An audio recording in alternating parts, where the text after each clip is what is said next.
Question is from BeardFit91.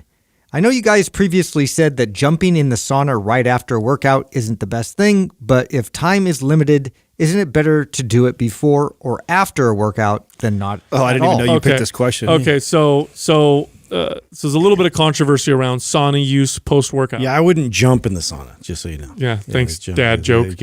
So sit down, relax. So here's the deal. There are studies that show, and these are pretty good studies when it comes to endurance athletes, that they took a bunch of cyclists. There were a couple of these, and they had the cyclists train really hard. And they took half of them, and they had them also use a sauna post-workout. And what they found was the cyclists that used the sauna post-workout had far greater improvements in endurance adaptations and performance. So when I hear a study like that, right away I think, okay, well, performance athletes and people that are trying to build muscle and burn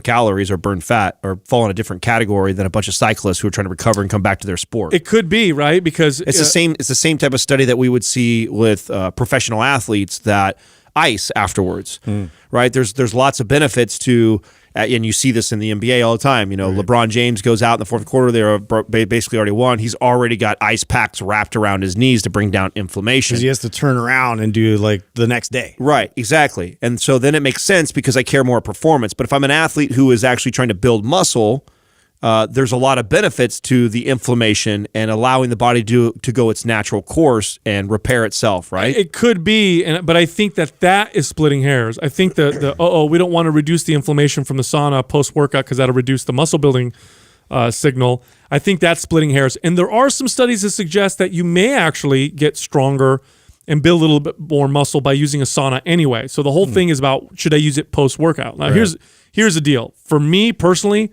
I notice benefit to using a sauna post-workout. I really do. If I lift and then I go into the sauna, I seem to improve faster in my lifts and feel better. Now, it could be because I tend to push my body towards its limit. Do you also think that it has something to do with that you're using our infrared sauna versus a regular traditional sauna?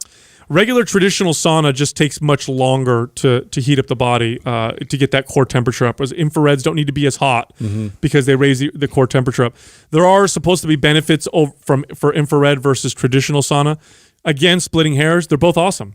They both, because the traditional sauna is hotter. It doesn't have the infrared that heats you up internally. But it's hotter overall. Like you're still getting the mitochondria benefits that you get in the infrared. Oh yeah, you're getting all the same benefits. Oh really? I didn't know that. Absolutely. I thought that was the main benefit of the infrared opposed to a regular sauna. Immune boosting benefit is one of my favorites. So you know how the body, when you start to get an infection, what happens? Your body gives you a fever, because the fever, the heating up of the body, reduces the virus or bacteria's ability to replicate. It also stimulates some of the white blood cells and stuff that are coming out to fight these infections. So a fever is part of the infection fighting process. Well, a sauna simulates that. So if you feel like you're getting sick, I think I might be getting a cold, or I might be getting. Now, I don't recommend going in a sauna when you're full on already sick. Right. But if you feel like you're getting sick, sauna use theoretically should help. And studies show that. Studies show that people who use saunas regularly have less infections and less illness as well. It's actually, there was a huge study, a Finnish study, that I think there were like 5,000 or 10,000 people in the study.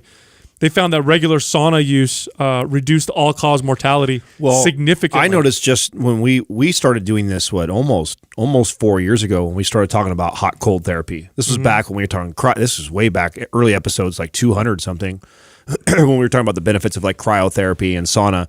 And I started to implement that for the first time in my life. So all of my training career, yes, I've used a cold plunge. Yes, I've done cryo. Yes, I've done sauna, but I've never like done it and treated it like a different system of the body and tried to train it. Yeah. And for the first time in my life, a few years back when we talked about this, I actually, I'm going to cold plunge and I'm going to train in the sauna at least 3 times a week, every week.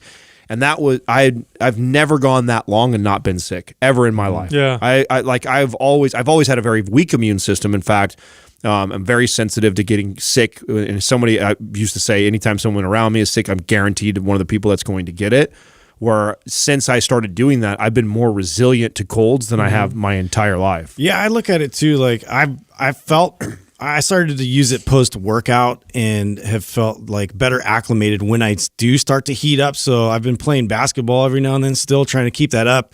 And I do a fair bit of cardio, not that much cardio, like mainly just movement. And I'm trying to make sure like I'm, everything is in check with my joints. But like using the sauna after I'll work out, I get that same sort of a feeling afterwards where it's just like my whole body gets even that much more exaggerated in terms of like heating it all the way through. And that has kind of had some carryover into energy when I am playing. You don't overheat as easily. Right. Yeah. So now I have also messed around with doing the sauna before a workout. Have you guys tried that yet? No.